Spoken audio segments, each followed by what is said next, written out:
Spoiler alert, spoiler alert. Do not watch the following video until you have listened to the entire B-13 the podcast web series, okay?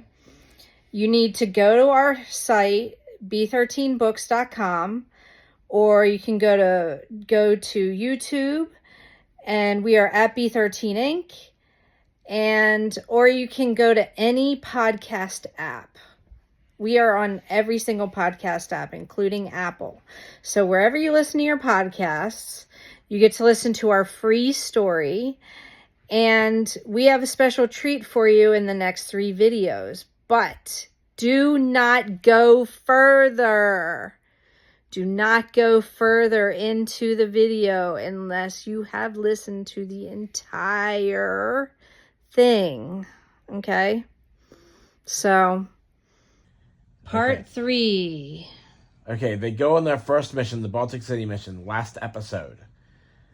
They meet up with Cynthia and Jesse and meet new people like Brad Kenyon and Allison Jacobs, Stryker. Darian is told that if the mission goes well, that he will be given command of his own team. Darian meets George Murdoch and remember he's met him before. George Murdoch tells Darian that he is an immortal and gives him the weapon of the immortal, the aura condenser. They parachute from a C-130 transport just outside of Baltic City. They get through the shield and enter the city, then find a hotel that is still standing. They use that as a base of operations. Another Madeline runs into them and tells Darian who is behind the attacks. I will not say who that is. They blow up the shield generator and escape the burned out town. That's it. That's that. But there was more that I'm remembering that I was going to do. Like, okay, in the podcast, Madeline and Jake wind up going to the academy and meeting them all there before the mission.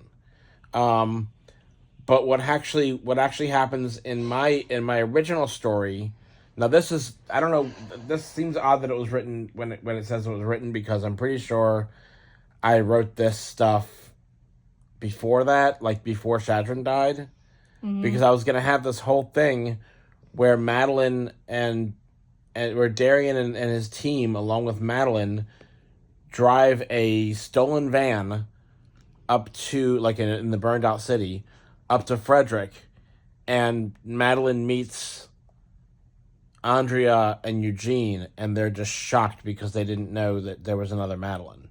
Mm-hmm. And there's this whole scene that I was writing, but then Shadron died, and it kind of threw everything off of what we were going to do. Yeah. It is interesting how our personal life has shaped the story so much. Yeah, not to mention the fact that we lost a voice actor for Alicia pretty early, too, so we couldn't use her anymore either. Yeah. So we had to write her out of the story.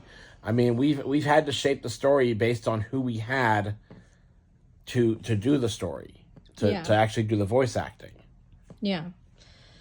Cool. So that was fun, and we'll tell you more later, and all of this will be marked spoilers. It was a dark night.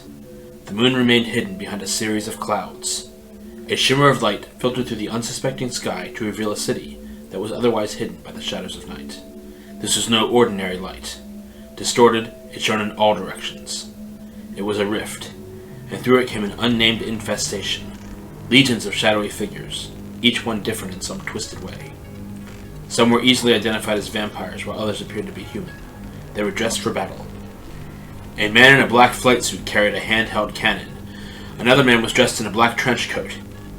It was almost too easy to identify him as the leader of this death squad. Silence this city.